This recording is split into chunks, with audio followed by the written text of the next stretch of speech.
반갑습니다. 짚고 넘어가사 이병준입니다. 여기는 영유아 중심의 자녀 양육에 대한 이야기가 아니라 다 큰 자녀에 관한 내용을 다루고 있는 쪽이고요.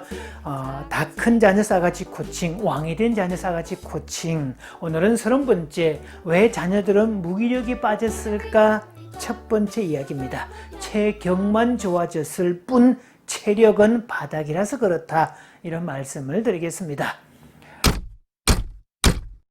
대한민국 사람이라면 누구나 다 그렇겠지만 저는 올림픽이나 아시안 게임에서 메달을 따고 시상식을 하는 그 장면에 막 이 선수의 모습, 이 눈물을 흘리는 선수의 모습을 볼 때, 또 애국가가 쫙 울려 퍼지고 이 태극기가 개양이 될 때 가슴이 막 같이 뭉클해지고 눈시울이 붉어집니다.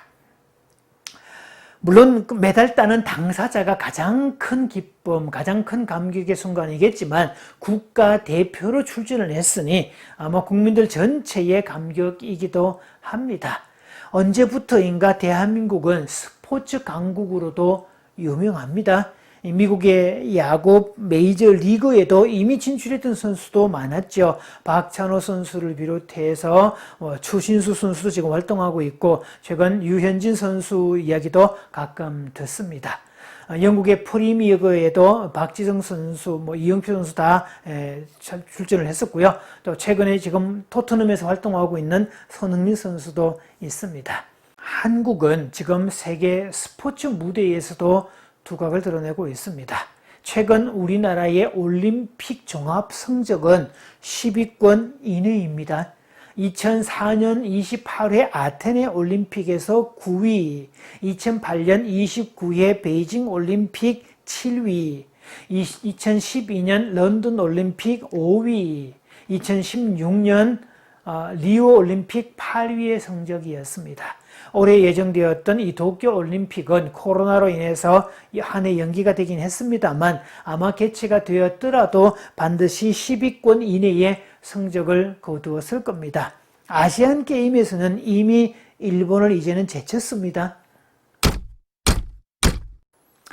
못 먹고 못 살았던 시대의 올림픽 메달은 진짜 언감생심이었죠. 그때 그래서 우리가 스스로 자위했던 게 올림픽은 메달이 중요한 게 아니라 참가하는 데 의미가 있어, 이런 것들이었죠. 자, 그나마 메달을 따낸 종목들도 대체로 헝그리 종목들, 주로 복싱, 레슬링 같은 그런 종류들이 많았습니다. 가난해서 먹고 살기 위해서 이를 악물고 연습해서 마침내 메달을 따냈다. 이런 감동 스토리들이 우리의 가슴을 울렸던 그런 시대였습니다. 자, 그러면서 올림픽의 뿌리라고 말하는 육상 종목, 수영과 같은 그런 종목에서는 전혀 메달을 따지도 못했었고 결승에도 아예 출전도 못했던 경우들이 대체로 많았습니다. 그러다가 요즘 상황에 절대 가난이 해결되고 신체 조건이 좋아지고 생활 환경이 좋아지고 영양 상태가 좋아지면서 지금 한국인의 체격은 세계 어느 나라에도 이제 밀리지 않습니다.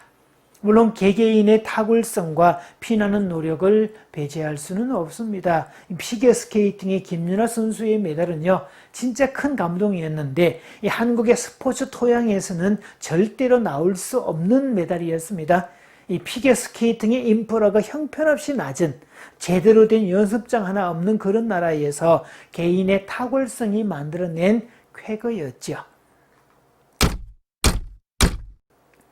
그런데 요즘 자녀들의 체력은 완전 바닥입니다.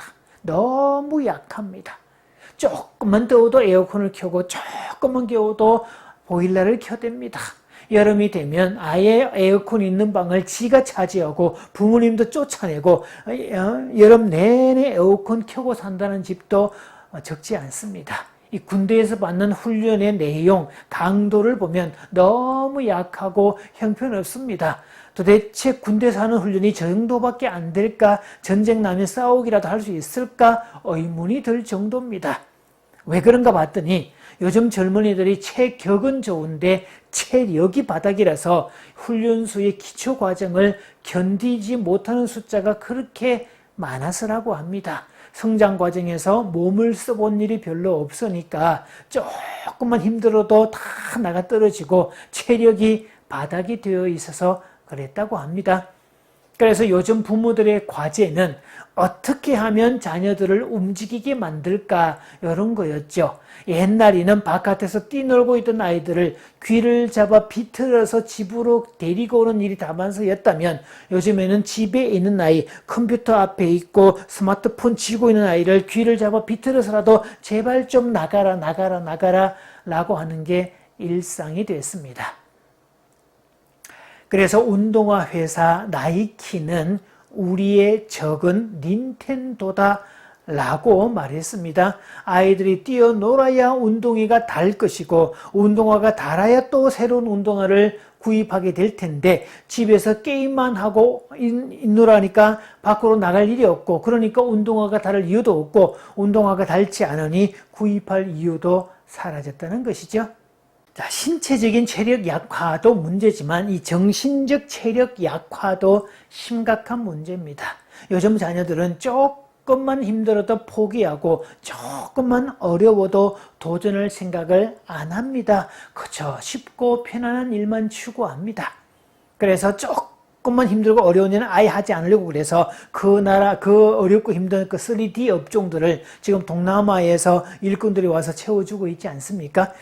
이 현상은요, 일본도 마찬가지인 모양입니다. 일본에서는 우리나라 그 수능에 해당되는 대학 입학 그 시험 과정이 있는데요. 한때 기업에서 인재들을 발탁해 갔던 그런 과정도 통과하지 않은 인재들을 바로바로 발탁해서 대학 과정을 교육시키고 인재를 키우겠다. 그렇게 했던 기업들이 요즘은 정상적으로 시험을 치르고 온 대학을 들어간 그 사람들을 다시 채용하는 그런 상황으로 바뀐다고 합니다.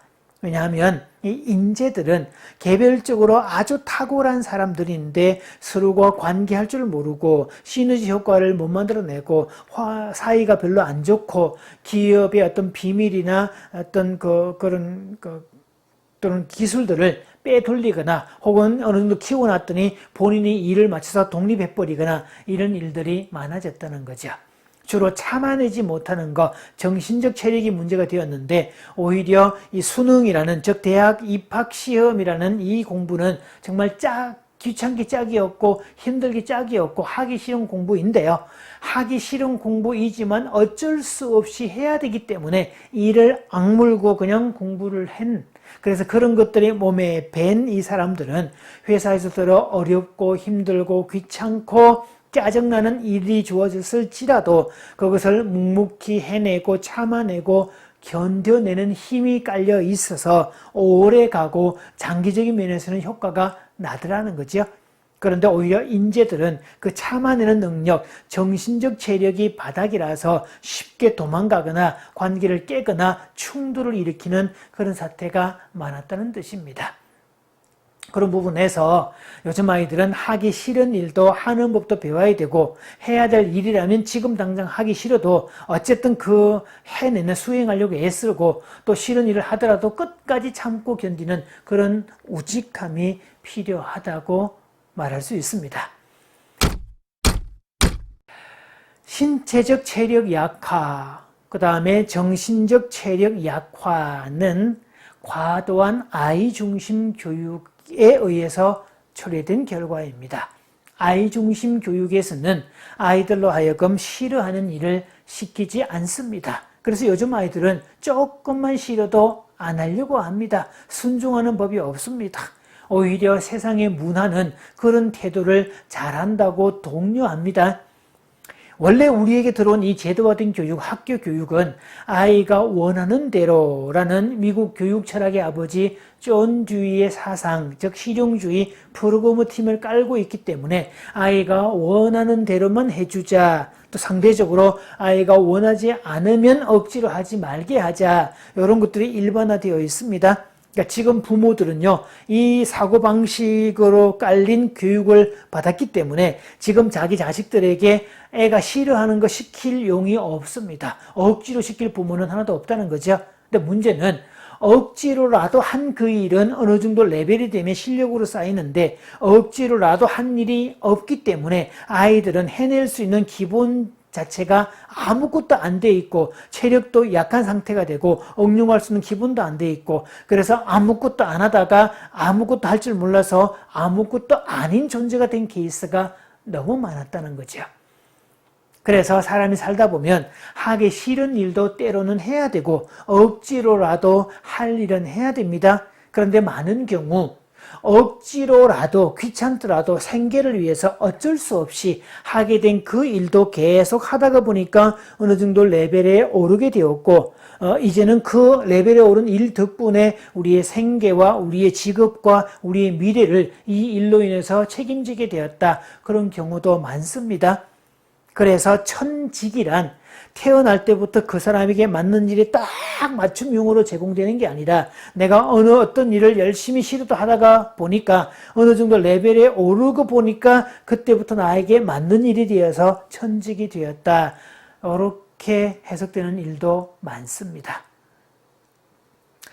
어떤 일을 하는 데 있어서 이 신체적 체력이 약하거나 정신적 체력이 약하면 그 어떤 일도 제대로 할 수 없습니다. 그래서 예전에 중국 영화, 무술 영화, 원수가 없는 스토리가 기본 스토리로 쭉 되는데요. 뭐 이런 거죠. 원수들에 의해서 부모님이 억울하게 죽임을 당하는 과정에서 주인공이 노비의 손에 이끌려 오든지 아니면 누구를 통해서 구사일생으로 탈출을 합니다. 그러면 원수들이 찾지 못하는 깊은 산 속에서 사부님을 만나가지고 무술을 배우게 됩니다. 그런데요, 이 친구가 자라서 이제 원수를 갚으려면 무술의 달인이 돼야 되는데 사부가 무술을 가르치지 않습니다. 지금 가서 물 길어 오늘 물도 저 먼 곳에 있는 꼭 가까운 데 있는 우물물도 아니고 먼 곳에 있는 물을 그것도 기르다가 항상 매일 아침마다 그 일을 시키고 나무도 헤어라고 그러고 밥하고 빨리하고 이런 잡일들을 시킵니다. 그러면서 언제 무술 가르쳐주냐라고 물으면 한 대 쥐어박습니다. 자, 그렇게 해서 어느 정도 시간이 지났을 때 이제 이 아이가 자기를 통제할 수 있는 그 어렵고 힘든 과정을 통제할 수 있는 참아낼 수 있는 정신적 체력이 형성되고 그 다음에 물 길어 오르고 그 나무하고 빨리하고 일을 하는 과정을 통해서 기초 체력이 만들어졌을 때 그때 비로소 사부는 무술을 가르치기 시작을 합니다. 왜? 무술만 가르치면 정신적 체력이 따라오지 못할 때 욱하는 감정에 함부로 뛰어들거나 함부로 끼어들어서 도리어 위험에 빠뜨릴 위험성이 다분하다는 뜻이죠. 그래서 무술도 중요하지만 마음 수양도 중요하더라. 그래서 두 가지를 동시에 하는 그런 것 때문에 사부는 바로 무술을 가르치지 않았다. 이런 것들이 중국 영화의 기초 과정들이었습니다.